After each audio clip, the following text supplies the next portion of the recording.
কোরআনের কাছে থাকার সৌভাগ্য সবার হয় না, তবে ছন্দপতন হওয়ার সম্ভাবনা একেবারেই কম ইনশাআল্লাহ। তার কারণ হচ্ছে কোরআনের এই জায়গাটুকু আমার যেহেতু আল্লাহ তাআলা দেখার তৌফিক দিয়েছেন, খুব একটা স্টাডি ক্লাস বলতে পারেন অথবা একটা ছোট্ট ক্লাস, কোরআনিক ক্লাস বলতে পারেন। সেজন্য আমি একান্তই নিজের কোনো একটা ক্লাসে, যেমন আমি ক্লাস নেই যখন স্কুল কলেজে ইউনিভার্সিটিতে, মানারাত ইন্টারন্যাশনালেও আমি ক্লাস নেই, আপনারা জানেন মনে হয়, লিড একাডেমি 10 মিনিট স্কুল এবং ক্যামব্রিয়ানতে নিয়মিত ক্লাস নেই। আমি ঠিক সেই রকম একটা ক্লাস নেব। তাই ক্লাস যিনি নেন তাকে কি বলে? শিক্ষক। আর যারা শুনেন তারা কি? এটা একটু বেয়াদবি হয়ে গেল না আমার? আচ্ছা, কারণ আপনারাই তো আমার শিক্ষক বানাইছেন এখানে, ঠিক আছে কিনা? আচ্ছা, আমি শিক্ষক এবং ছাত্রের মধ্যে একটা সম্পর্ক আছে, সেটা হচ্ছে আদব হচ্ছে এই যে ক্লাস থেকে যদি বের হয়ে যেতে হয় তাহলে শিক্ষকের কাছে বলে যায় নাকি নিজের ইচ্ছে মতো চলে যায়? যারা ভদ্র ছাত্র, আদবওয়ালা ছাত্র, তারা কি বলে যায় নাকি টিচারকে না বলে চলে যায়? তাহলে আপনারা কি আদবওয়ালা ছাত্র হবেন নাকি বেআদব ছাত্র হবেন? ব্যাস। আচ্ছা, আমরা সরাসরি আল্লাহর কোরআনটা পড়ি। কয়টা কাজ জানো? 5টা। আসেন পড়েন। আউযু বিল্লাহি মিনাশ শাইতানির রাজিম। বিসমিল্লাহির রাহমানির রাহিম। বিতাড়িত অভিশপ্ত শয়তানের ওয়াসওয়াসা থেকে আল্লাহর আশ্রয় চাই। পরম করুণাময় অসীম দয়ালু আল্লাহর নামে শুরু করছি।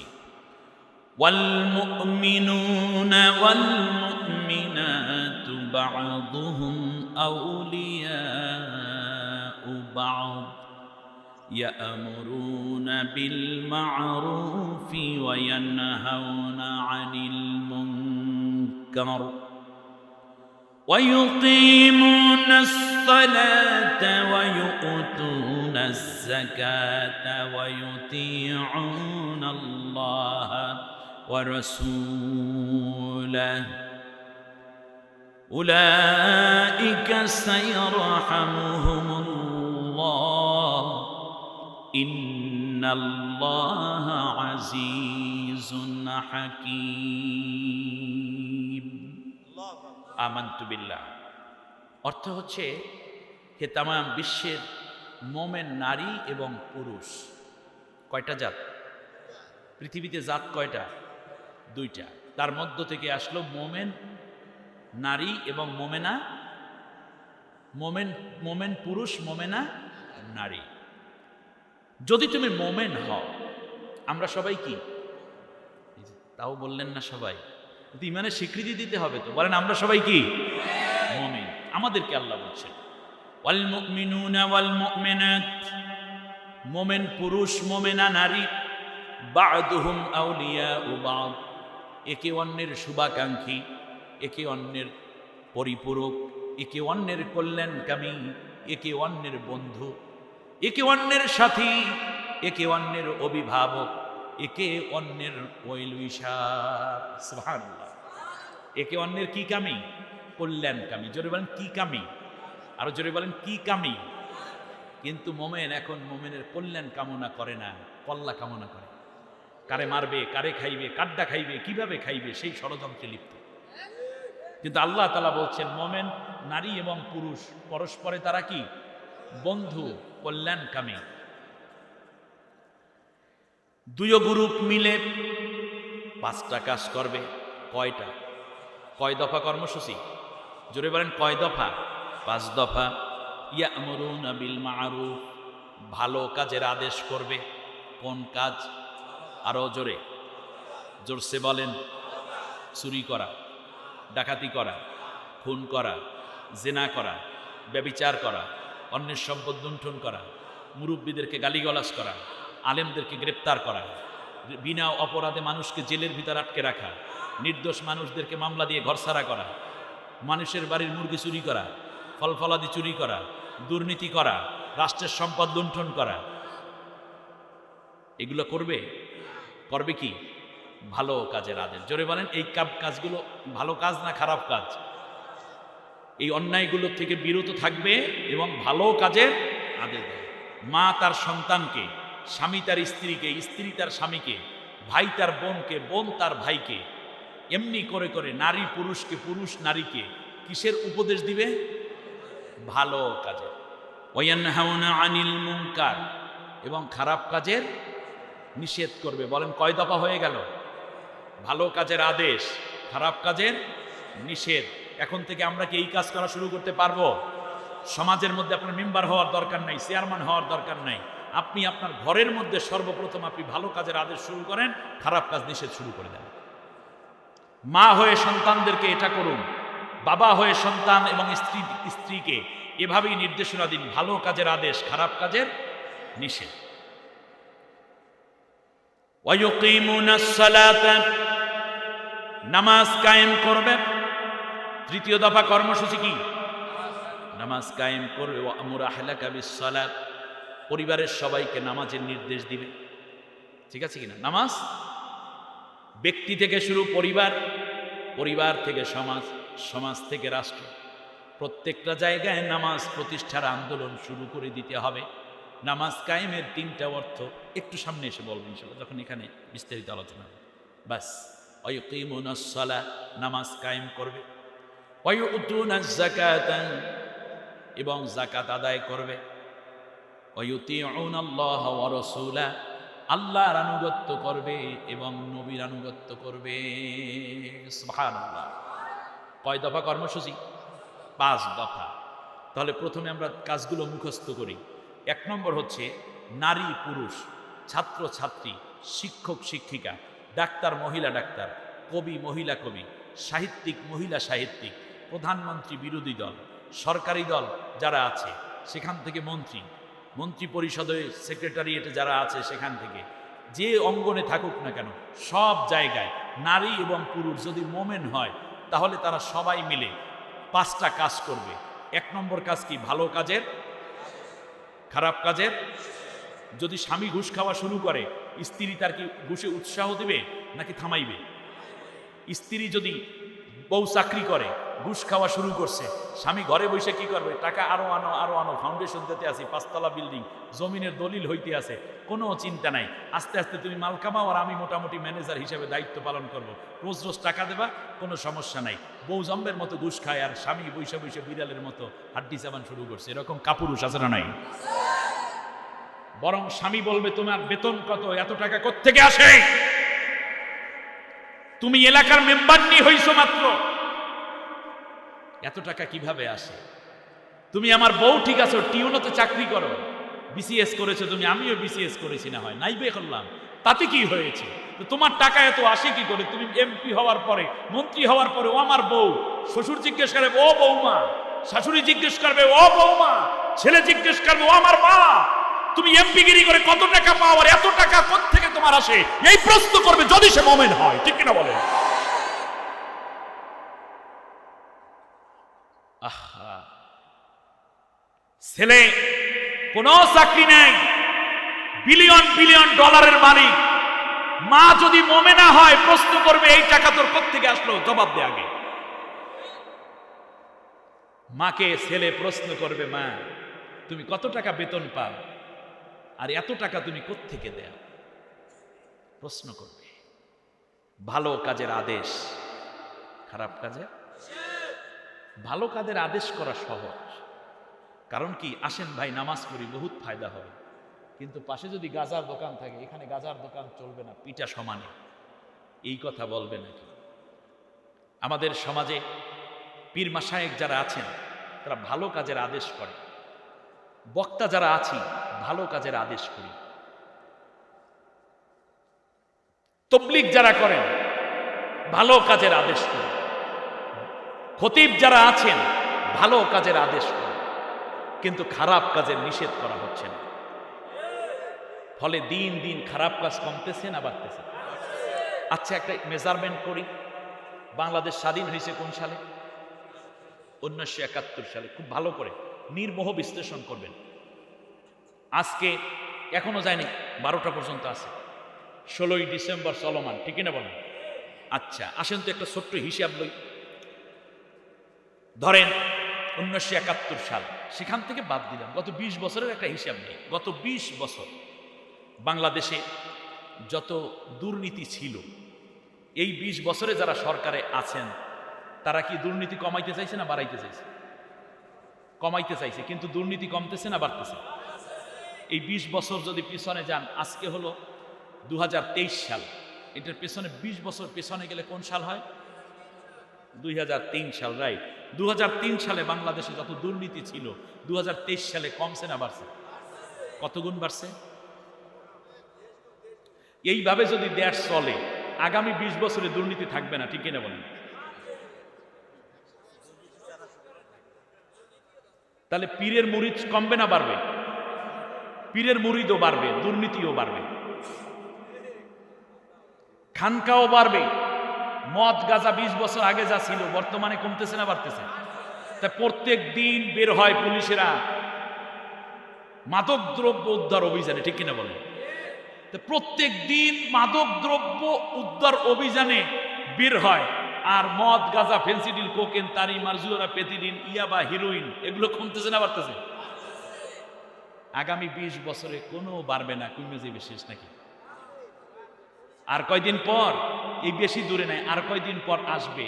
এখন যেমন বিক্রি করে, রাখবেন ইমিটেশনের চেইন, হাতের চুড়ি, কানের দুল, নাকের ফুল, বালা, কে রাখবেন লেসপিতা লেসপিতা, পান সুপারি, চুন, জর্দা, কে রাখবেন কে রাখবেন?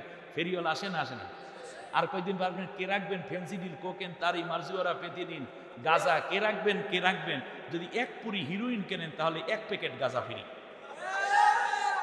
আসবে আসবে, প্রত্যন্ত অঞ্চল পর্যন্ত গাঁজা ফেন্সিডিল চলে গেছে।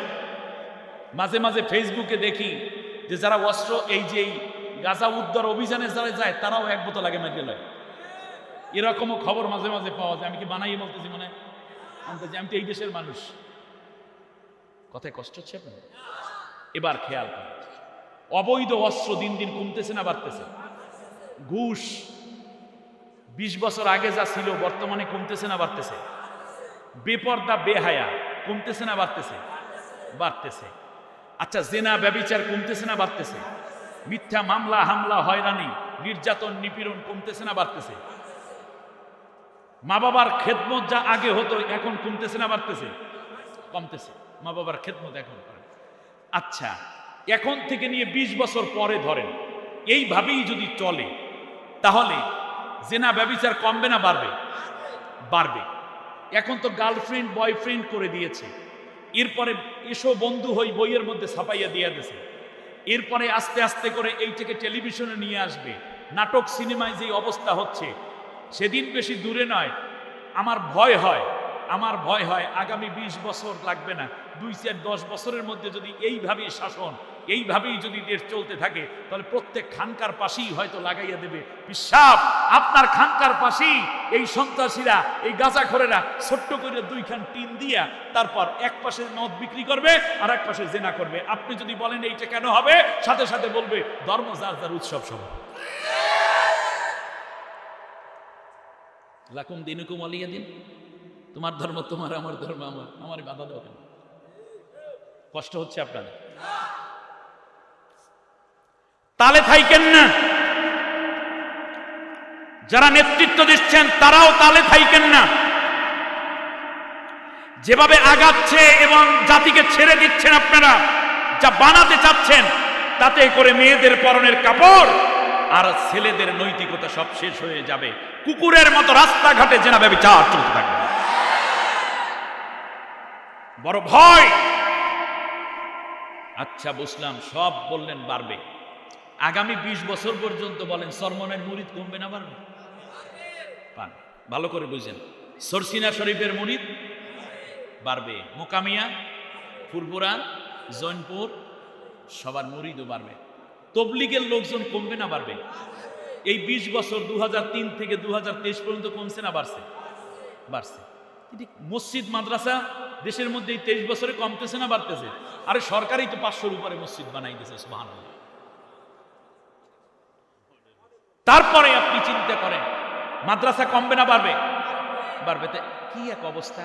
20 বছর আগে থেকে নিয়ে ওয়াজ বাড়লো, পীর বাড়লো, মুরিদ বাড়লো, খানকা বাড়লো, মসজিদ বাড়লো, মাদ্রাসা বাড়লো, তবলিগ বাড়লো, দাওয়াতি মেহনত বাড়লো, খতিব বাড়লো, এগুলো বাড়ছে। হুজুরেরা কি ওই অন্যায়গুলোর পক্ষে না বিপক্ষে? বিপক্ষে। তা বাড়লে কেন? রাখেন, কথা নেন, আমি জ্ঞানীদের জন্য কথা বলছি। এক।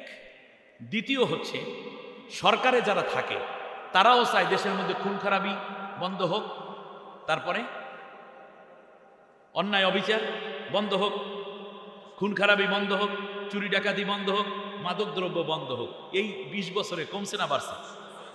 সামনে 20 বছরে কমবে না বাড়বে? আচ্ছা ধরেন না, এখান থেকে 20 বছর পরে পীরও বাড়বে, মুরিদ বাড়বে, খানকা বাড়বে, সব কিছু বাড়বে, তবলিগ বাড়বে, এরপরে মাহফিল বাড়বে, কিন্তু অন্যায়গুলো বাড়বে। উচিত ছিল কি একটা বাড়লে আর একটা কমে যাওয়ার কথা ছিল। থিওরি কি বলে? গরম যদি কমে যায় কি বেড়ে যায়? শীত বেড়ে যায়। শীত যদি বেড়ে যায় গরম কি? আর গরম যদি বেড়ে যায় তখন শীত কমে যায়। এটি তো নিয়ম। গায়েও যদি গরম যদি বেড়ে যায় মনে করবে জ্বরটা বেশি হয়েছে, আর যদি ঠান্ডা হয় মনে করবে জ্বরটা কমে গেছে। তাহলে এত ওয়াজ, এত নসিহত, পীরও বাড়লো, সব বাড়লো এই 23-20 বছরে, ওই অন্যায়গুলো বাড়লো, এবং সরকারের তৎপরতাও বাড়লো, অন্যায়ও বাড়লো। তাহলে বোঝা যাচ্ছে, আমি খুব একেবারে ফ্রাঙ্কলি যদি একটা ডিসকাশন করি, জ্ঞানীদের জন্য কিছু খোরাক যদি আমি দেওয়ার চেষ্টা করছি। আপনি দেখুন, আপনার ছেলের অসুস্থতা, গায়ে জ্বর, হঠাৎ করে জ্বর আর কমছে না, নাপা টাপা খাওয়াইছেন, কোনো কাজ হয় না। 5 দিন পরে, এখানে হাসপাতাল কোথায়? কমিউনিটি হাসপাতাল কাকরদা নিয়ে গেলেন। যাওয়ার পরে একজন ডাক্তার দেখাইলেন। ডাক্তার 5 আইটেমের ঔষধ দিয়েছে, সিরাপ এবং ট্যাবলেট ক্যাপসুল মিলাইয়া। কয় পদ? 5 পদ। বরিশাল স্টাইলে বলতেছি, অসুবিধা নাই তো? প্রকার না বললে কি বলছি? পদ। কয় পদ? আমি বুঝি কোনটা বরিশালে, ওটা আমি আইডেন্টিফাই করতে পারি। অন্য এলাকায় হলে এইরকম ভাব থাকে না, ভাবটা একটু ভিন্ন থাকে, বোঝেন না? এরপরে আপনি 5 দিন পরে ডাক্তার দেখাইলেন। ডাক্তার 3 দিন পর বা 4 দিন পর ডাক্তার দেখাইলেন, 5 আইটেমের ঔষধ দিয়েছে। ডাক্তার বলছে 3 দিন ঔষধ খাওয়াইয়ে দেখা করবে। আগে ছিল জ্বর 101 অথবা 102, কিন্তু 3 দিন ঔষধ খাওয়ার পরে ছেলের জ্বর এখন হচ্ছে 104 নিয়মিত, আর সাথে বমি আছে, পাতলা পায়খানাও আছে, শরীরে বিষ ব্যথা আছে, ঘুম নেই, খাইলে বমি করে দেয়। ঔষধ খাওয়ার পর রোগ কমলো না বাড়লো? 3 দিন পর যাওয়ার পর বললেন ডাক্তার এই অবস্থা। ডাক্তার বলল অত কিছু নাই, আমি এর সাথে আর 2টা ইঞ্জেকশন দিয়ে দিচ্ছি, আর একটা সিরাপ দিয়ে দিই, ইনশাআল্লাহ রোগী ভালো হয়ে যাবে। এখন যোগ হয়েছে কি? ইঞ্জেকশন শরীরের মধ্যে গুতা শুরু হয়েছে। বাস, ঔষধ দিয়ে বলল 3 দিন পরে আসেন। 3 দিন পর লইয়া গেছে, পেটটাও ফুললে উঠছে, পায়খানা পেশাব বন্ধ। এখন খেয়াল করছেন কিনা? ডাক্তার বলল যে অসুবিধা নাই। ঔষধ হয়েছে কয় আইটেম? এখন 7 আইটেম, ঠিক না? ডাক্তারের টার্গেট কি? রোগ ভালো করা, কিন্তু রুগী আছে না মরার দিকে। এখন তো শ্বাস প্রশ্বাস করতে পারে না, মাঝে মাঝে বেহুশ হইয়া পড়ে, শরীরে পানি জমে গেছে। এরপরে ডাক্তারখানা লইয়া আবার রওনা করছে অটোতে। মা এক পাশে, বাবা এক পাশে, ছেলেটা মরার মতো পইরা রয়েছে, গায়ের মধ্যে কম্বল 2টা, ল্যাপ একটা। কোনো রকম মায়ের বুকের মধ্যে মাথাটা শোয়াইয়া দিয়ে নিয়ে যাচ্ছে। হঠাৎ করে মনে করেন আমাদের এই মিজান ভাইয়ের সাথে নাকি মিজান সাহেবের সাথে দেখা হইলো। বলতেছে কই যাও? ভাই ডাক্তার দেখাইতে আসি, প্রথমে এই সমস্যা, ডাক্তার প্রথমবার দেখাইছি এই, দ্বিতীয়বার দেখাইছি এই, এখন ডাক্তার বলছে 3 দিন পর লইয়া যাইতে, এই জন্য লইয়া যাই। মাথাটা ফাটাই হেলাম তোদের, রুগী মারতে চাও? কারণ এই রোগ এবং এই ডাক্তার, এই ঔষধ কোনোদিন এই রুগীকে নিরাময় করতে পারবে না, ঠিক কিনা? হইলে প্রথম ডোসে হইতো, দ্বিতীয় ডোসে হইতো। ঔষধ যত খাইতেছে রুগীর অবস্থাও তত। তা তবলিগের লোকের মেহনত বাড়তে আছে, পীরের মুরিদ বাড়তে আছে, মসজিদ বাড়তে আছে, ওয়াজ বাড়তে আছে, মাহফিল বাড়তে আছে, সব কিছু বাড়তে আছে। সমানে সমানে আগের চাইতে সরকারের দাপটিও বাড়তে আছে, প্রশাসনের লোকজন বেশি ঢুকতে আছে, অস্ত্র উদ্ধার অভিযান বেশি বাড়তে আছে, মাদক দ্রব্য উদ্ধার অভিযান চলতে আছে, সব কিছু মিলাইয়া জিলাইয়া সব বাড়তে আছে। কিন্তু এদিকে দুর্নীতিও বাড়তে আছে, খুনও বাড়তে আছে, জেনাও বাড়তে আছে, বিপর্দাও বাড়তে আছে, মাদক দ্রব্যও বাড়তে আছে, এরপরে বেহায়া বেপর্দাও বাড়তে আছে, দুর্নীতি বাড়তে আছে, সুদ ঘুষ বাড়তে আছে। তাহলে বোঝা যায় কমপক্ষে এই ওয়াজ নসিহত, পীর মাশায়েখ, তবলিগের ঔষধ এবং প্রচলিত সরকার ব্যবস্থার ঔষধ দ্বারা জাতির রোগ নিরাময় সম্ভব নয়। যেহেতু রোগীর রোগ নিরাময় হচ্ছে না, ডাক্তারও চেঞ্জ করতে হবে, ঔষধও চেঞ্জ করতে হবে, ঠিক কিনা বলে? এই সরকার 100 বছর ক্ষমতায় থাকলেও দুর্নীতি কমবে? এই 15 বছরে কমছে না বাড়ছে? তাই তো বোঝা যায়। চরমনাই হুজুর যদি 1 লক্ষ বছর ওয়াজ করে, দেশের জিনা কমবে, মাদক দ্রব্য কমবে। এই ঔষধগুলা হলো বাতিল খাতার ঔষধ। আচ্ছা, তেমন ঔষধ তো একটা দেওয়া লাগবে আমার, নাকি? আসেন তো দেখি।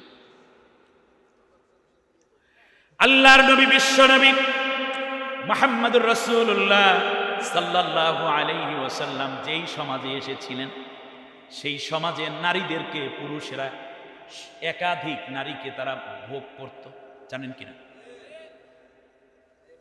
মানুষ মানুষকে পশুর মতো বিক্রি করত, দাসী বানাইয়া রাখত, মানুষ মানুষকে দাস বানিয়ে রাখত, সুদের পর সুদ, চক্রবর্তী সুদ খাইত, ঠিক কিনা বলেন? সামান্য বিষয় নিয়ে মানুষ মানুষকে হত্যা করত, আছে না নাই? আছে। অন্যের সম্পদ লুণ্ঠন করত, জোর যার মূল্য তার ছিল তার নিয়ম। মাদক দ্রব্য ছিল তাদের ঐতিহ্যের বিষয়, উলঙ্গপনা বেহায়াপনা ছিল তাদের এবাদতের উপাত্ত। এমনকি কাবা শরীফে যখন এবাদত করত, তারা উলঙ্গ হইয়া নামতো নারী পুরুষ। তারা মনে করত দুনিয়ার জীবনে যে কাপড়টা পরি, এই কাপড় পইরা কত খারাপ কাজ করছি, এই জামা পইরা কত দুর্নীতি করছি, মিথ্যা বলছি, কত খারাপ করছি, এই খারাপ কাপড়, পাপি কাপড় লইয়া আল্লাহর ঘর জিয়ারত করা পর্যন্ত মানায় না। এই জন্য মাথার টুপি হইতে পায়ের জুতা পর্যন্ত সবগুলো খুইলা একেবারে যেই দিন জন্ম হয়েছে মায়ের গর্ভ থেকে, এই স্টাইলে নারী পুরুষ সবাই নাইমা পড়তো মাতাফের ভিতরে, তোয়াফের জায়গায়। তো বড় পরহেজগার, এই কাপড় বইরা আমরা সেই দিন গেছিলাম মেলায়, সেই কাপড় বইলে আল্লাহর ঘরে ঢোক বইয়া মানায় না, এই জন্য কি কাপড়টাও খুললে মিস্টার ল্যাংড়া হোসেন খেয়াল করে। এরপরে এই কনসেপ্ট তাদের ভিতরে কাজ করত। আপনারা বলুন তো দেখি, সেই সমাজ আর এই সমাজ কি পার্থক্য আছে, নাকি এর চেয়েও বেশি খারাপ আছে? বেশ ভালো। সেই সমাজটাকে বিশ্বনবী সাল্লাল্লাহু আলাইহি ওয়াসাল্লাম খানকা কায়েম করে ভালো করেছেন,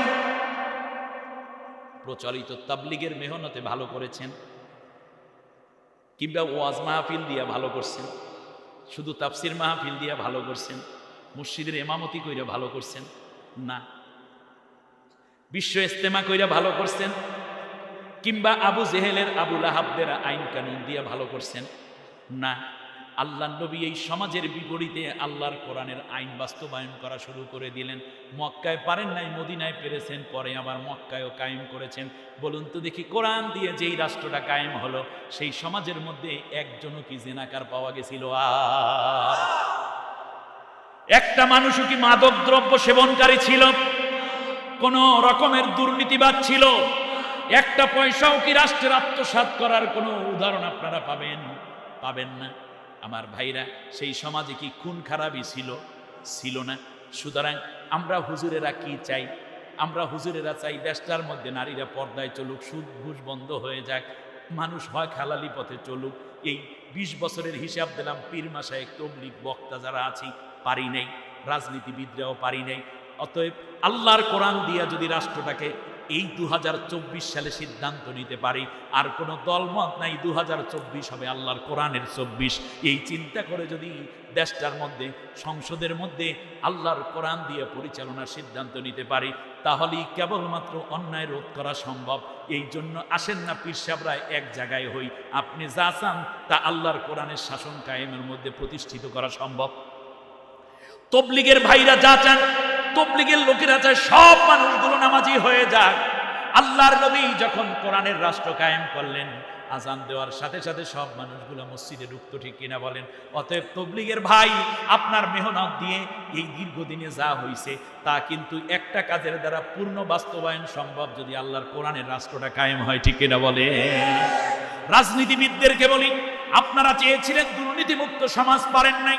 খুন মুক্ত সমাজ, জিনা মুক্ত সমাজ, ঘুষ সুদ মুক্ত সমাজ, এইটা আপনারা 53 বছরেও পারেন নাই। শুধুমাত্র আজকে যদি সিদ্ধান্ত নেন, আগামী পার্লামেন্ট আল্লাহর কোরআন দিয়ে চালাবো, তাহলেই কেবলমাত্র সম্ভব এই সব ধরনের অন্যায় মুক্ত একটা সমাজ গঠন। অতএব এখন স্লোগান আগেরটাই চালু হয়ে যাবে, আল কোরআনের আলো। কি কয় পাগলায়? আল কোরআনের আলো। আল্লাহ কবুল করুন, বলেন আমিন। সবাই বলেন আমিন। সমাধান এইটাই, আর কোনো বিকল্প নেই। আপনি আর যত ট্যাবলেট খাওয়াইবেন, আর যত বেশি ইনজেকশন লইবেন, আলেহা পড়া ডাক্তারের যাই লইবেন, রুগী মরবে, মানে জাতি মারা যাবে, উন্নতি সম্ভব হবে। ওয়ায়ুকিমুনাস সালাত, নামাজ কায়েম করবে, ভালো কাজের আদেশ করবে, খারাপ কাজের নিষেধ করবে। খারাপ কাজের কি? এই নিষেধের তিনটা স্তর। মান রাআ মিনকুম মুনকারান ফালিয়ুগাইয়ির বিয়াদিহি। এক নম্বরে, যদি তুমি খারাপ কাজ দেখো, হাত দ্বারা বাধা দাও। ফাইন লাম ইয়াস্তাতি' ফাবিলিসানিহি। যদি তুমি এইটা না পারো, হাত দ্বারা বাধা দিতে প্রশাসনিক কোনো ক্ষমতা যদি তোমার না থাকে, তাহলে তোমরা জবান দ্বারা বাধা দাও। এইটাও যদি তোমরা না পারো, সক্ষম না হও, তাহলে মনে মনে পরিকল্পনা করো। আজকেই পরিকল্পনা করুন কোন দলের দ্বারা, কোন গোষ্ঠীর দ্বারা, কোন শ্রেণীর, কোন আন্দোলনের সাথে সামিল হয়ে এই সমাজটাকে পরিবর্তন করে একটা কোরআনের সমাজ বানানো যায়। চিন্তার জগৎটাকেও বন্ধ করে দেওয়া যাবে। এটা হচ্ছে ঈমানের একেবারে নিম্ন স্তর। আল্লাহ রাব্বুল আলামিন এরপর বললেন, শোনো, ওয়ায়ুতিউনাল্লাহ ওয়া রাসূলাহু, আল্লাহর আনুগত্য করো আর রসুলের অনুসরণ করো। এই পাঁচটা কাজ যদি তোমরা করতে পারো, পাঁচটা পুরস্কার আমি তোমাদেরকে দান করব। উলাইকা সায়ারহামুহুমুল্লাহ, উলাইকা সায়ারহামুহুমুল্লাহ। আল্লাহ রাব্বুল আলামিন বলেন, শোনো, যদি তোমরা এই পাঁচটা কাজ করতে পারো, আমি বান্দা তোদেরকে খালি ফিরাইয়া দেব না। উলাইকা সায়ারহামুহুমুল্লাহ, আমি আল্লাহ ওয়াদা দিলাম তোমাদেরকে আমি আল্লাহ আমার রহমত দিয়ে ধন্য করে দেব। রহমত চান? রহমত ছাড়া শান্তি পাওয়া যাবে? আমাদের একটা প্রশ্ন করি, দেখি বোঝেন কিনা। আজ থেকে 20 বছর আগে বা 30 বছর আগে যে মুরব্বীরা ছিলেন, তাদের অনেকের ঘরে কারেন্ট ছিল না, ঠিক না? রাস্তাগুলো কি এইরকম ছিল? কাঁচা ছিল, ভাঙ্গা ছিল, নাকি এইরকম ভালো ছিল? ভাঙ্গা চূড়া ছিল। তারা কাকড়দা যাইতো গামছা বইলে, এরকম অবস্থা হয়েছে, ঠিক না? আচ্ছা, ভালো করে বুঝেন। কিন্তু ঘরের মধ্যে কি ফ্রিজ ছিল? টেলিভিশন, ভালো ভালো আলনা, দামি খাট, চৌকি, সুকেস ছিল না। মোবাইল ছিল, ল্যাপটপ, কম্পিউটার কিছুই ছিল। আচ্ছা, আর এখন আমাদের বাড়িতে ইলেকট্রিসিটি আছে, মোবাইল আছে, অ্যান্ড্রয়েড সেট আছে, তারপরে ফ্রিজ আছে, হ্যাঁ, ওভেন আছে, তারপরে অন্যান্য টেলিভিশন ইত্যাদি, ল্যাপটপ, এই কম্পিউটার, এগুলোতে অ্যাভেলেবল। আচ্ছা, এখন আপনাদের কাছে একটা, ভাই, যেহেতু মোরা বরিশাল্লা মানুষ, খাস দিলে একটা কথা বলে, ওই 30 বছর আগে যেই মুরব্বীরা ছিলেন, শান্তির দিক থেকে তারা বেশি শান্তিতে ছিল না আমরা বেশি শান্তিতে আছি? কয় রে বা, আগের মানুষ শান্তিতে, তার কারণ তারা কোরআন এবং নবীর সুন্নাহকে ধারণ করেছিল, এই কারণে তাদের শান্তিতে বেশি ছিল না। আমরা যতগুলো আনতে আসি, আস্তে আস্তে অশান্তির বাসা বানাইতে আছে, ঠিক কিনা? এখন দেখেন, তাহলে তাদের এত মানে নাগরিক সুবিধা তারা কম ছিল, কিন্তু শান্তির কোনো শেষ।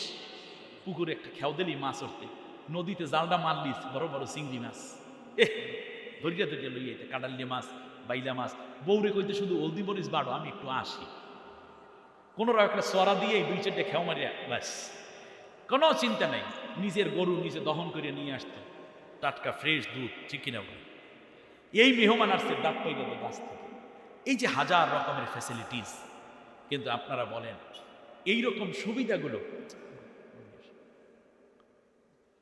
এইরকম ফ্যাসিলিটিসগুলো এখন আর নাই। মানে ঘরের মধ্যে আর শান্তি নেই। আমার বাবা, এইদিকে তাকান, তো মজার ঘটনা বলে, এই যে আমার বাবাই মনে করেন এইভাবে যদি বসা থাকতেন, এই পাশে চেরাক থাকতো না, চেরাক, চেরাগের আলো এই পাশে থাকলে, এই পাশে মানুষ থাকলে ছায়াটা লম্বা হয়ে পড়ে না? তো মায়েরে দেখতাম, এরকম আপনাদের মায়েদেরকেও দেখেছেন, এটা শুধু আমার মানা, ওই অনেক দূর ঘুইরা তারপর যায়। তো একদিন আমি তখন 5-এ পড়ি, মানে মাকে জিজ্ঞেস করলাম, মা এইটা কি করলেন? এদের সোজা না আইসে কতখানি ঘুরে আসলেন কেন? কয়, বাবা স্বামীর শরীরের ছায়া পাড়াইতে হয় না, ডিঙ্গাইতেও মানে কোরআন হাদিস যা পড়ছি তাতে স্বামীর শরীরের ছায়া ডিঙ্গাইলে বা পাড়া পড়লে যে গুনাহ হয় এইটা নাই। কিন্তু আজ মনে পড়ে যে স্বামীর শরীরের ছায়ার প্রতি যেই কদর এবং সম্মান দেখাতেন নারীরা, সেই সমাজে তো নারীরা স্বাভাবিকভাবে সংসার এমনিতেই শান্তিতে ভরপুর থাকার কথা, ঠিক কিনা বলে? আর এখন ছায়া পারানো তো দূরের কথা, জমানে 100টা লাথি না মারলে বহু মহিলা এরকম আছে যে নিজের পেটের ভাতই হজম হয় না, ঠিক কিনা বলেন? একটা দিলে মোটে একটা দেয় বলে, একটা কমপক্ষে 10টা নাকি মিয়া, কমপক্ষে 10 গুণ দেয়। আমি কি ভুল বলতেছি? আপনি আসেন, শুধু এখানেই না, রান্না করার পর দেখতাম মুরগির কলিজাটা, দুমসিজা, চামড়া, পাক, গিলা, মাথা, এগুলো সব মায় আলাদা কইরা ওসনান্যা গোস্তটা একটা বাড়ি দিকে উড়াইয়া শিকায় রেখে দেয়। মনে পড়ে? রেখে দেয়। আর এখন বউ নিজে কয় রান্না বান্না করে থুই আইছি, ফ্রিজের মধ্যে আটকাই দিয়েছ, তুমি গরম করে খাইয়ে নিও। কি ডিজিটাল, তাই না? মহা ডিজিটালে আমরা পড়ে গেছি। এই জন্য আমরাও দায়ী কম না। আমার বাবারে দেখছি, আমার মায়েরে কয় আপনি।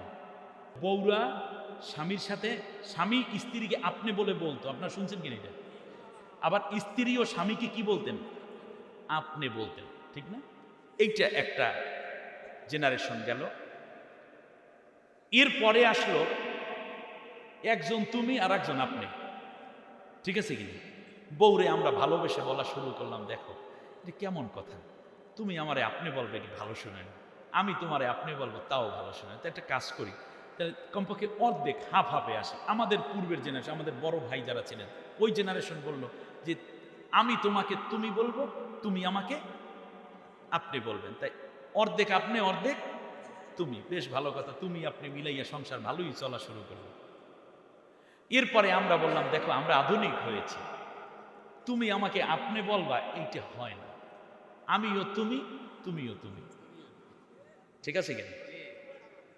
আমিও তুমি, বয়সের দিক থেকে বউ অনেক ছোট, কিন্তু উনি কি বলতেছেন? তুমি বলতেছেন। বিশ্বাস করেন, আপনি থেকে যেই দিন তুমি হইছে সেই দিন সম্মান অর্ধেক জবা দেওয়া হয়ে গেছে। ক্লিয়ার?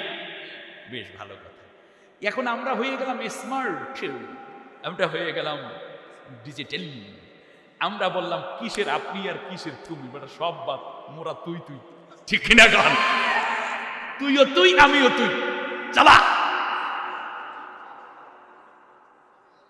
যেই দিন তুই হইছে সেই দিন সব স্বামীগুলো স্ত্রীর দাসে পরিণত হয়ে গেছে, মূল্যবোধ কমে গেছে, শ্রদ্ধাবোধ কমে গেছে। আল্লাহ রাব্বুল আলামিন বলেন, যদি শান্তি পেতে চাও এই কাজগুলো করো, উলাইকা সায়ারহামুহুমুল্লাহ। শান্তি দেব কে কয়? ইন্নাল্লাহা আজিজুন হাকীম। ওই 5টা কাজ করলে প্রথম পুরস্কার কি? রহমত। জোরে বলেন কি? দ্বিতীয় পুরস্কার হলো ওয়া'দাল্লাহুল মুমিনিনা ওয়াল মুমিনাতি জান্নাতিন তাজরি মিন তাহতিহাল আনহার। আমি আল্লাহ ওয়াদা দিলাম, এই 5টা কাজের ওয়াদা যদি তোমরা করতে পারো, আমি আল্লাহ তোমাদের সাথে ওয়াদা করছি। ওয়াদা করছেন কে? জোরে বলেন, আরো জোরে বলেন। আল্লাহর ওয়াদা কি কোনোদিন মিস হবে? ইন্নাল্লাহা লা ইয়াখলিফুল মিয়াদ। আল্লাহ কোনোদিন তার ওয়াদা ভঙ্গ করেন না। ওয়াদা করে, মানুষ ওয়াদা করে, ভঙ্গ হয়ে যায়। মুনাফিকের আলামত কবিরা গুনাহ, ঠিক না? লা ঈমানা লিমান লা আমানাতা লাহু ওয়া লা দীনা লিমান লা আহদা লাহু। যে ব্যক্তি ওয়াদা, লা ঈমানা লিমান লা আমানাতা লাহু, যার কাছে আমানতদারিতা নাই, তার কোনো ঈমান নাই। আর যার ওয়াদা পালন নাই তার কোনো ধর্ম নাই। আমানত নষ্ট করে যারা, তাদের কি নাই? ধর্ম নাই। বলেন লা ঈমানা লিমান লা আমান। যার ঈমান নাই ওই ব্যক্তি বেঈমান হয়ে গেছে, যার কাছে কি নাই? আমানত নাই। নবী সাল্লাল্লাহু আলাইহি ওয়াসাল্লাম বলেছেন কিয়ামতের পূর্বে রাষ্ট্র শাসক যারা থাকবে তারা বাইরে ঈমানদার থাকলেও রাষ্ট্রের মাল খেয়ানত করার কারণে তারা বেঈমান হয়ে যাবে।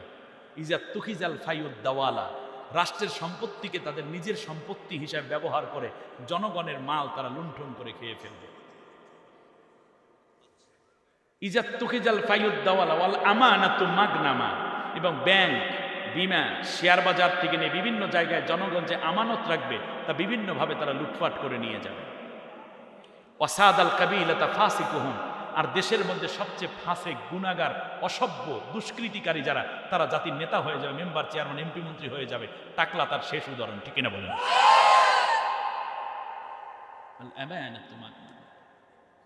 ওয়াসাদ আল কাবিলাতা ফাসিকুহুম, নবীজি বলেছে ফাসিক লোকরা নেতা হয়ে যাবে। বলে ইলমু ফিল ফুসাক, শিক্ষা মন্ত্রণালয়ের দায়িত্ব পালন করবে এক শ্রেণীর উদ্ভট টাইপের মানুষ, যাদের জ্ঞান সম্বন্ধে, জ্ঞান ইলেম সম্বন্ধে তাদের ন্যূনতম বোধ, বিশ্বাস এবং চিন্তা নাই। আন্দাজি মান্দাজি শিক্ষা এবং শিক্ষানীতি প্রণয়ন করে জাতির ঘাড়ে চাপিয়ে দেবে। ওয়ায়ুজহারাল জাহল, এবং অজ্ঞতা প্রকাশিত হয়ে যাবে। ওয়ায়ুজহারাল কায়িনাতু ওয়াল মাআজিফ, এগুলো সব হাদিসের কথা। নর্তকী এবং নায়িকা গায়িকা দিয়ে জাতির নেতৃত্বের জায়গাগুলো তারা ভরপুর করে দিবে।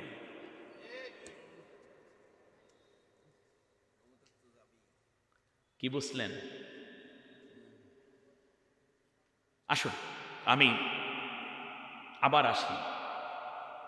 আল্লাহ তাআলা বলছেন, শোনো, ওয়াদাল্লাহ, আমি আল্লাহ ওয়াদা দিচ্ছি। আল্লাহর ওয়াদা কোনোদিন, ওয়াদা সবচেয়ে বেশি করে মানুষেরা দেশের মধ্যে কখন বলেন তো দেখি? কি যে করকরা ব্রেইন আপনাদেরকে, আল্লাহ ওয়াজ করা লাগবে না, আপনারাই ওয়াইজ।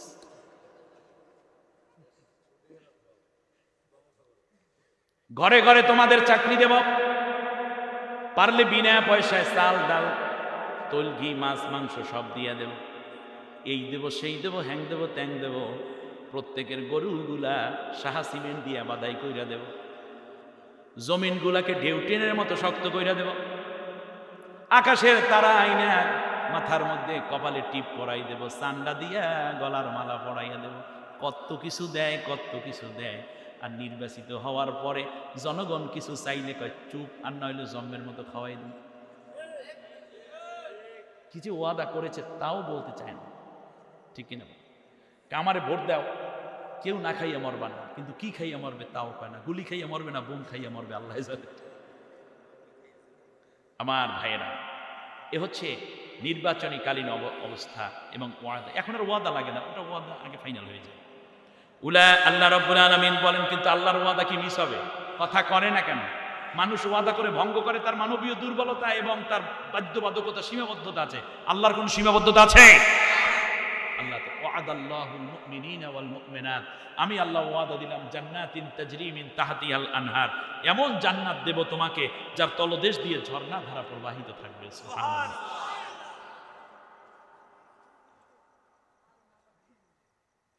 খালিদিনা ফিহা, এবং সেখানে তোমরা অনন্তকাল থাকবে। এত জান্নাতে থাকার পরে 2 দিন পর যে বলবে যে এখান থেকে বের হয়ে যায়, এরকম না। বর্ষ মানে বর্ষই বর্ষ, আর কেউ বের করতে পারবে না। মাসাকিনা তাইয়্যিবা, পবিত্র রিজিকের ব্যবস্থা করব, জীবন যাপন হবে পবিত্র। সুবহানাল্লাহ বলেন। ফি জান্নাতি আদনিন, যেই জান্নাতে থাকবা সেই জান্নাতের নাম দিয়ে দিলাম আদ নামক জান্নাত। আপনার ডেস্টিনেশন, আপনার চূড়ান্ত জায়গা কোনটা সেটাও আল্লাহ রাব্বুল আলামিন উল্লেখ করে দিয়েছেন।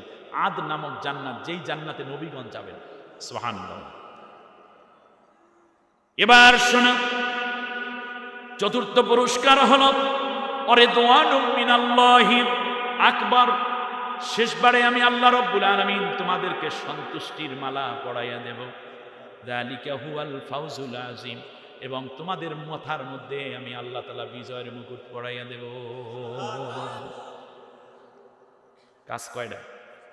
5টা। আজকে আর বিস্তারিত বলতে পারবো না, হয়ে গেছে অনেক রাত, 11টা বেজে গেছে। গ্রামের মানুষ বাসায় ফেরা দরকার। শুনুন, 1 নম্বর হচ্ছে কাজ। বলেন, নারী পুরুষ সবাই মিলে কি শত্রু না বন্ধু? তাহলে মোমেন যারা, তারা মিলে কি করবে? কল্যাণ কামনা করবে। বলেন, কি কামনা করবে? স্বামীর কল্যাণ কামনা করবে কে? স্ত্রী। স্ত্রীর কল্যাণ কামনা করবে স্বামী। দুলাভাইয়ের কল্যাণ কামনা করবে শালাই। শালার কল্যাণ কামনা করবে দুলাভাই। একবার বাংলা দিয়ে বললে গেলাম আজকে, ঠিক আছে কিনা? মামার কল্যাণ কামনা করবে ভাগ্না। ভাগ্নার কল্যাণ কামনা করবে মামার। বোনের কল্যাণ কামনা করবে ভাই। ভাইয়ের কল্যাণ কামনা করবে। সরকারি দলের কল্যাণ কামনা করবে বিরোধী দল। বিরোধী দলের কল্যাণ কামনা করবে। এই জন্যই তো সবাই রে আস্তে আস্তে করে সরকারি খানা দেওয়ার জন্য ব্যবস্থা করতেছে, ঠিক কিনা বলেন? চলে আসো।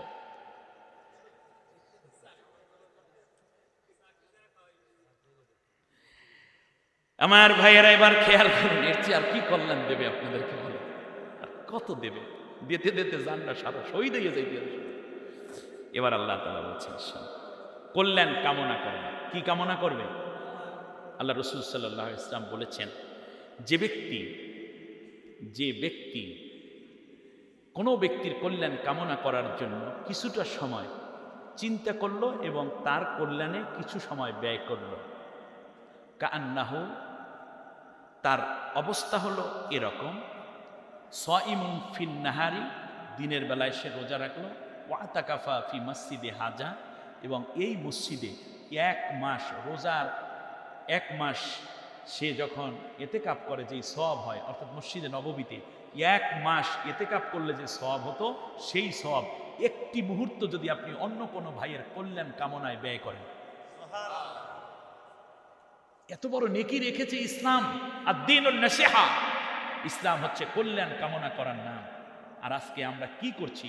এক মুসলিম আর এক মুসলিমকে জেল দিচ্ছি, এক মুসলিম আর এক মুসলিমকে পেটাচ্ছি, এক মুসলিম আর এক মুসলিমকে মিথ্যা মামলা দিচ্ছি, এক মুসলিম আর এক মুসলিমের জমিন দখল করছে, এক মুসলিম আর এক মুসলিমকে গালি দিচ্ছে, এক মুসলিম আর এক মুসলিমের কাছ থেকে ঘুষ খাচ্ছে, সুদ খাচ্ছে, এক মুসলিম আর এক মুসলিমের টাকা দুর্নীতি করে আত্মসাৎ করছে। কে বলছে তুমি মুসলিম? এগুলো সব চরিত্র ইহুদি, মুশরিক, নাসারা। একটাও মুসলমানদের চরিত্র না। ও আক্কিলুনা সুহতা, অন্যায় ভাবে এভাবে আত্মসাৎ করা মাল, এটা তো ইহুদিদের চরিত্র। ও কাল্লিমুহুমুল কাযব, মিথ্যা কথা বলা ইহুদিদের চরিত্র। একটা সত্য কথা বলা না, নেতা না নেত্রী, না বড়টা না ছোটটা। সকালবেলা শুরু করে মিথ্যা দিয়ে ঘুমানোর আগেও 3টে মিথ্যা বাকি রেখা তারপর ঘুমায়, পরে সকাল বলবে এই চিন্তা।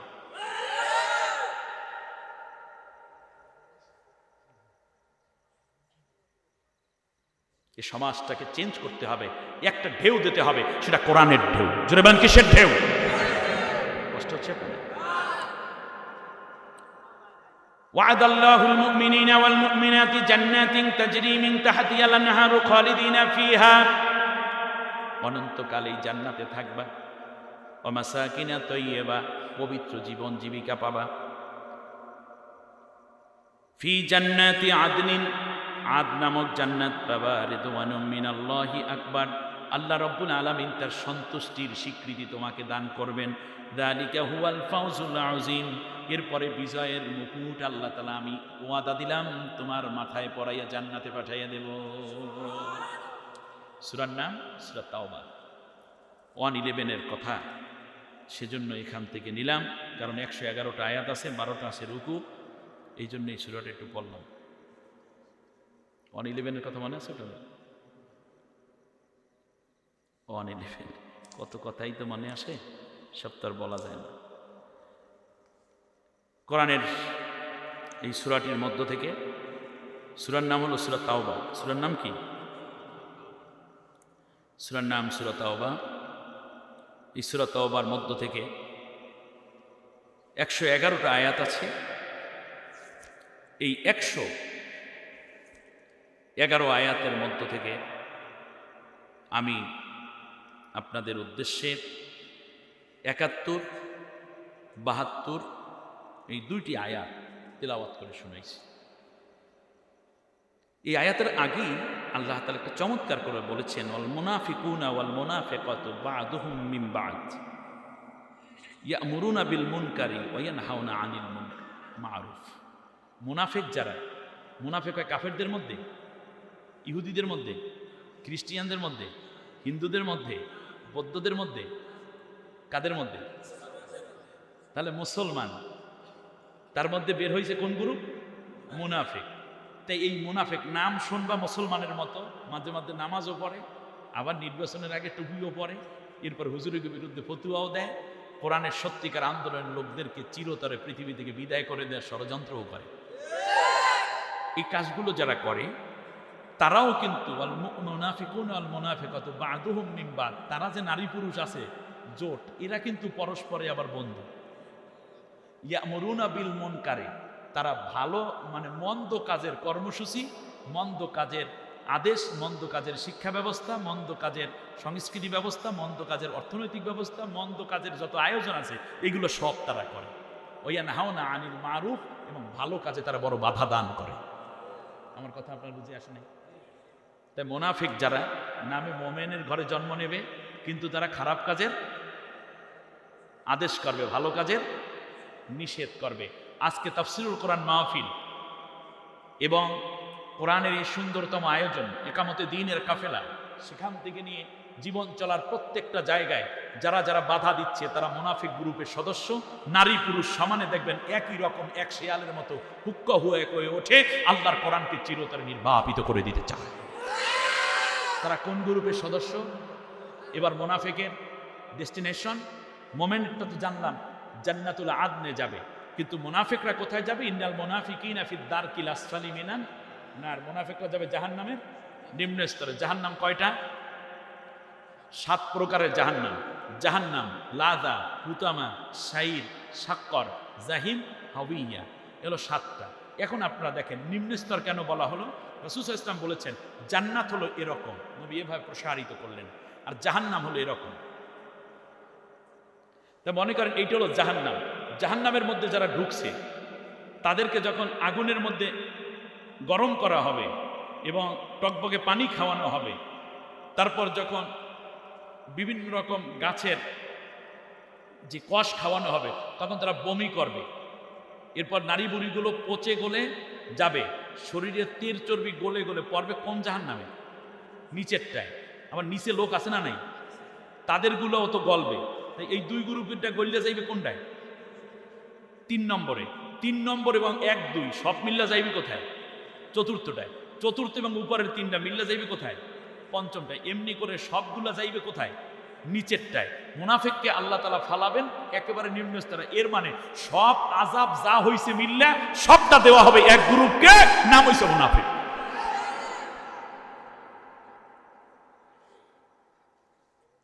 মুনাফিকের ব্যাপারে আল্লাহ তাআলা বলছেন ওয়ালা তুসাল্লি আলা আহাদিম মিনহুম মাতা আবাদা। নবী কোনদিন তুমি তাদের জানাজা পড়তে যাবা না। ওয়ালা তাকুম আলা কবরিহি, এবং মুনাফিকের কবরস্থানে তুমি কোনো দোয়া করতে যাবে না। কথাটা কার? আপনি যে লাফাইয়েন না আবার জানাজার পিছে, যাইয়েন না, যাইয়েন না। কাফেরদেরকে চেনা যায়, মুনাফিকদেরকে চেনা যায় না। সূরা কাফিরুনে 6 আয়াত, মুনাফিকুনে 11 আয়াত।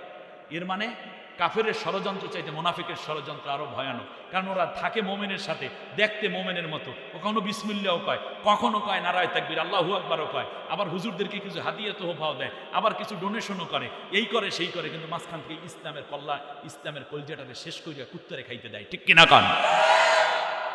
ভিতরে কোনো ঈমান নাই, মূল টার্গেট তাদের ইসলামকে ক্ষতি করা, আর বাইরে দেখতে বেশভূষা। ঠিক কিনা বলে? ওয়াইদা লাকুল্লাযিনা আমানু ক্বালু আমান্না ওয়াইদা খালাউ ইলা শাইয়াতিনিম ক্বালু ইন্না মাআকুম ইন্নামা নাহনু মুস্তাহজিউন। কথা খুব সংক্ষেপ করে দিলাম। এবারে আসুন, সূরার নাম হয়েছে কি? তওবা শব্দের অর্থ কি? ফিরে আসে। এই সূরার নামকরণের একটি দারুণ তাৎপর্য আছে। আজকে আমি আর আপনাদেরকে নিলাম না। আজকে আল্লাহ তাআলা আমাদের সবাইকে কমপক্ষে কয়টা কাজ করব? থাকবো কোরআনের সাথে, ঠিক আছে কিনা? শানে নজুলটাও যদি বলি তাহলে আল্লাহ তাআলা এই সূরাটার মধ্যে মূলত 3 জন সাহাবীর দোয়া কবুল করেছেন। তবুকের যুদ্ধ শুনতেছেন আপনারা? এই সাহাবীরা অংশগ্রহণ করেন নাই। মুনাফিকরা সবসময় মনে করে আমরা ইসলাম পালন করব, কিন্তু ইসলাম রক্ষার কোনো আন্দোলন করব না। কথাটা বুঝছেন কিনা? মুনাফিকের সবচেয়ে বড় আইডিওলজি হচ্ছে, তাদের দর্শন হচ্ছে যে আমরা ইসলাম পালন করব, কিন্তু ইসলাম রক্ষা এবং ইসলামের ক্ষতিকারী যারা তাদের বিরুদ্ধে কোনো প্রতিবাদ করব না, রক্ষায় কোনো অবদান রাখবো না। আমাদের সমাজে এই মুসলমানের সংখ্যা আছে না নাই? অনেক বেশি। কিন্তু রাসূল সাল্লাল্লাহু আলাইহি ওয়াসাল্লাম শুধু ইসলাম মানতেন নাকি ইসলাম প্রতিষ্ঠা করছেন? আন আকিমুদ্দিন ওয়ালা তাতাফাররাকু ফি লিইয়ুযহিরাহু আলাদ দীনি কুল্লি, দিন প্রতিষ্ঠার জন্য নবী এসেছেন। কষ্ট হচ্ছে মনে আপনাদের? ওহুদের যুদ্ধেও কাফেরেরা, মুনাফিকগুলো গেল না, তবুকের যুদ্ধেও গেল না। মুনাফিকদেরকে যখন যুদ্ধের আহ্বান করা হয় তখন তারা যুদ্ধের জন্য যায় না, বরং গড়িমসি করে এবং অজুহাত দেয়। ঠিক তার পাশাপাশি অন্য কেউ পথভ্রষ্ট করে, আর গেলেও ওই যুদ্ধে গিয়ে তারা অবদান রাখে না, বরং মুসলমানদেরকে কিভাবে ক্ষতি করা যায় ওই কাজই কাফেরদের সাথে আতাত করে তারা ঘটাইত। কথা বুঝে আসছে? ব্যাস, এক পর্যায়ে তবুকের যুদ্ধে নবী গেলেন। 3 জন সাহাবী মুনাফিকের মতো এসেই বলল, রসুল আমার এই হাঁটুর মধ্যে একটু গ্যাস্ট্রিক গ্যাস্ট্রিক ভাব, আর পায়ের তলা দিয়ে মনে হয় যেন একটু মানে মানে এইরকম একটু জ্বর জ্বর উঠছে, আর নাকের মধ্যে দিয়ে মনে হয় যেন একটু সর্দি সর্দি ভাব ভাব লাগে, কেমন যে কি করে কইতে পারি না, কিন্তু যেমন সম্ভব না। আল্লাহ নবী বললেন, এজ ইউ উইশ। 1 মাস 30,000 সৈন্যের বিরুদ্ধে মাত্র 6 থেকে 8,000 সৈন্য ছিল। এক পর্যায়ে 8,000 জমা হয়েছে।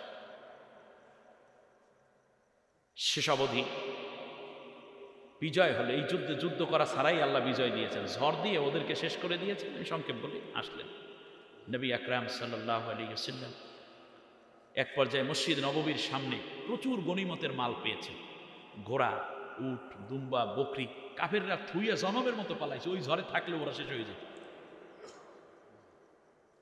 তো 1 মাস পরে আসার পরে সাহাবিয়া, মানে নবীর মহিলা সাহাবি যারা, তারা আসছে। মুজাহিদদের স্ত্রীরা আসছে তাদের সন্তানদেরকে নিয়ে, বাবাকে দেখবে, স্বামীকে পাবে স্ত্রী অনেকদিন পরে। রাসূল সাল্লাল্লাহু আলাইহি ওয়াসাল্লাম সবাইকে বন্টন করে দিলেন গনিমতের মাল। এই 3 জনই এসছে, ইয়া রাসূলুল্লাহ, ও নবী গো, আমাদের কোনো দোষ ছিল না, আপনার কাছে যে অজুহাত পেশ করছি এটা মুনাফিকি রোগে আমাদেরকে পেয়ে গেছিল, আমরা একটু চলে আসছি, দয়া করে আমাদেরকে মাফ করে দেন। আল্লাহ নবী সাল্লাল্লাহু আলাইহি ওয়াসাল্লাম বললেন, তোমরা যাওনি তাতে অসুবিধা হয়নি, কিন্তু মাফের বিষয়টা আমার কাছে না, কারণ আমি মুহাম্মদুর রাসূলুল্লাহ যুদ্ধের ময়দানে গিয়েছি। যুদ্ধের আদেশ ছিল আল্লাহর দ্বীনকে যারা ধ্বংস করতে আসছিল তাদের বিরুদ্ধে। সুতরাং মাপ যদি করে তাই আল্লাহ করবেন, আমি মুহাম্মদুর রাসূলুল্লাহর মাপ দেওয়ার কোনো সুযোগ নেই। কথা বুঝে আসছে আপনার? বেশ ভালো। সাহাবী অস্থির হয়ে গেলেন, কারণ এই সাহাবীরা জানতেন শুধু নামাজ পড়লে ঈমান টেকে না, শুধু রোজা রাখলে ঈমান টেকে না, শুধু কোরআন খতম করলে ঈমান টেকে না, শুধুমাত্র যদি বসে বসে আল্লাহর জিকির করি তাতে ঈমান টিকে না। যেই কাম কইরা ফেলাইছি মুনাফিকের খপ্পরে পড়ে, এতে করে ঈমানই শেষ হয়ে গেছে। অতএব নবীর কাছে মাপ যদি না চেয়ে নেই তাহলে কোনোদিন ঈমান নিয়ে কবরে যাওয়া যাবে না। কারণ এই সাহাবীদের নামাজ ছিল, রোজা ছিল, দাড়ি ছিল, সবই তো ছিল। বিশ্বাস করুন, এক পর্যায়ে বিশ্বনবী সাল্লাল্লাহু আলাইহি ওয়াসাল্লাম এই 3 জনকে বললেন, তোমরা চলে যাও। আল্লাহর নবী দাঁড়ালেন, দাঁড়িয়ে বললেন, আমার সাহাবীরা তোমরা সবাই শোনো, কথা শোনো। সেটা হচ্ছে এই যে আল্লাহ তাআলার নির্দেশনা না আসা পর্যন্ত এই 3 সাহাবীর সাথে তোমাদের লেনদেন, মুআমেলা, ওঠা বসা, সালাম এবং কালাম সব বন্ধ রাখবে। আমার বন্ধুগণ, আপনারা বলুন, এই সাহাবীর কি দাড়ি ছিল? অবশ্যই ছিল, দাড়ি ছিল। নামাজ, বড় জামা, পাগড়ি, আতর, পাথর, সুরমা, খুরমা, তাহাজ্জুদ, রোজা, দান সাদাকা সব ছিল। অপরাধ কি ছিল তার? একটা কয়টা যুদ্ধে, তাও আগের এবং পরের গুলাই গেছে, শুধু একটাই যায় না। আমার বন্ধুগণ, ভালো করে বুঝুন, সূরা তাওবা নাজিল হচ্ছে কখন? রাসূল সাল্লাল্লাহু আলাইহি ওয়াসাল্লাম সাহাবিয়াদেরকে ছুটি দিয়ে দিলেন। কাব বিন মালিক, হেলাল ইবনে উমাইয়া, মারারা ইবনে রবি রাদিয়াল্লাহু আনহু মানারদা, এই 3 সাহাবী বাড়িতে চলে গেলেন। কাবের স্ত্রী ঘরের দরজা বন্ধ করে দিয়েছে, নক করেছে, সালাম দিয়েছে, স্ত্রীকে কি দিছে? সালাম দিছে। আপনারাও ঘরে ঢোকার আগে সালাম দিবেন। ইয়া আইয়ুহাল্লাযীনা আমানু ইযা দাখালতুম বুয়ুতান ফাসাল্লিমু আলা আনফুসিকুম তাহিয়াতুম মিন ইনদিল্লাহি মুবারাকাতান তাইয়্যিবা। নিজেদের ঘরে যখন প্রবেশ করবে ঈমানদারেরা তখনও সালাম দিবে, কারণ এই সালাম দিলে আমি আল্লাহ তোমার ঘর বরকত এবং রহমত দিয়ে পূর্ণ করে দেব। নবীজি বলেছেন, বাহির থেকে কেউ যখন ঘরে আসে তার সাথে সাথে শয়তান আসে। যদি সালাম দেয় তাহলে রহমত আসে, রহমতের জায়গায় শয়তান থাকে না, শয়তান কানতে কানতে চলে যায়। আর যদি সে কোনো ক্রমে সালাম না দেয়, ওই ব্যক্তির সাথে শয়তানও ঢোকে। বউরে কয়, জানো এত দেরি করছে কেন, বোঝো না? বাইরে কতজনের সাথে কথা কই আইছে, মোবাইল চেক করে দেখো, এই সন্দেহ শুরু হয়ে গেছে। আবার স্বামীর মাথার ভিতর ঢুকে, তুমি আসছো বাহির থেকে, কোনো খেয়াল আছে দেখো না, ওই যে টেলিভিশন দেখে, এই বউ পাইলে ওই দেখি। এর মানে দুইও দিক থেকে মারামারি শুরু হয়ে গেছে, ঠিক এটা বলে। যাই হোক, এখন থেকে আমরা ঘরে ঢোকার, বাসায় আজকে প্রথমে সালাম দিয়ে ঢুকবেন, ঠিক আছে ইনশাআল্লাহ। এরপরে আপনি আসেন, সালাম দেবেন, ভিতর থেকে কোনো জবাব নেই, কারণ সালামের জবাব এবং কালাম নিষেধ করেছেন কে? রাসূলুল্লাহ সাল্লাল্লাহু। কিন্তু স্বামী এবং স্ত্রী, কিন্তু নবী তো অর্ডার করেছেন সবাই কি। এক পর্যায়ে কাবের স্ত্রী ঘরের ভিতর থেকে বলছেন, প্রাণের স্বামী, আপনি চলে আসার পরে নবী এই নির্দেশনা দিয়েছেন, কিন্তু নির্দেশনার নোটিশটা আপনাকে শোনানো দরকার। এই জন্য শুধু বলছি যে নবীজি এই কথা বলেছেন, আপনি এই আপনার ঘরে উঠতে পারেন, এটা আপনার ঘর, আমি আপনার স্ত্রী, আপনি চাইলে ঘরে প্রবেশ করতে পারেন, কিন্তু আপনি ঘরে ঢুকবেন আর অন্য দরজা দিয়ে আমি বেরোয় বাবার বাড়ি চলে যাব। কারণ আল্লাহর নবী যতদিন পুনরায় না বলবেন কথা বলার জন্য, ততদিন আপনার সাথে দেখা সাক্ষাৎ, কথা, সালাম কালাম সব আমি বন্ধ রাখবো, কারণ নবী এটা নির্দেশ দিয়েছেন। কথা বুঝতে পেরেছেন? কাবের স্ত্রীর কথা শুনে কাবের কলিজায় আগুন জ্বলছে। সে বুঝতেছে একামতে দ্বীনের কাজে অংশগ্রহণ না করলে ঈমান থাকে না। আর আপনি একামতে কাজ, দ্বীনের কাজ তো করেনই না, হাজার অজুহাত দেন, আর যারা করে তাদেরকে আপনি ধরিয়ে পিটান, এরপর আপনি মনে করছেন আপনি মুসলমান আছেন। এই কথা আপনি কোথায় পেয়েছেন? সামনে চলে যাচ্ছে, তিনটা সন্তান তার। বড় ছেলেটার বয়স 9 বছর, পরেরটা 7, পরেরটা 4 বছর, 3 বছর। 3 বাচ্চা খেলছে, 3 ভাই, আরো বাচ্চারা আছে। বাচ্চাদেরকে শেষবারের মতো বা একটু মায়া দৃষ্টি, কোথায় যাবে মন, কোথায় চলে যাবে, ডাকছে, এদিকে আসো বাবা, নাম ধরে ধরে ডাকছে। ছোট্ট বাচ্চাগুলো হাতের মধ্যে ছোট ছোট পাথর ছিল, যে মার্বেলের মতো খেলে না, জাস্ট এরকম পাথরগুলো পিছনের দিক ফেলে দিয়ে বলছে, আব্বু, আল্লাহর নবী বলেছেন আল্লাহ আপনার উপরে অসন্তুষ্ট হয়ে আছেন, সন্তুষ্ট না। নবী যতদিন না বলবেন আপনার সাথে কথা বলতে, সালাম দিতে, ততদিন আপনাকে আব্বু বলে ডাকায় এবং আপনার কোলে ওঠা, মায়া মমতা নেওয়ার জন্য আমাদের কোনো মন চায় না। আমরা চলে যাই, আপনি আপনার পথে চলে যান।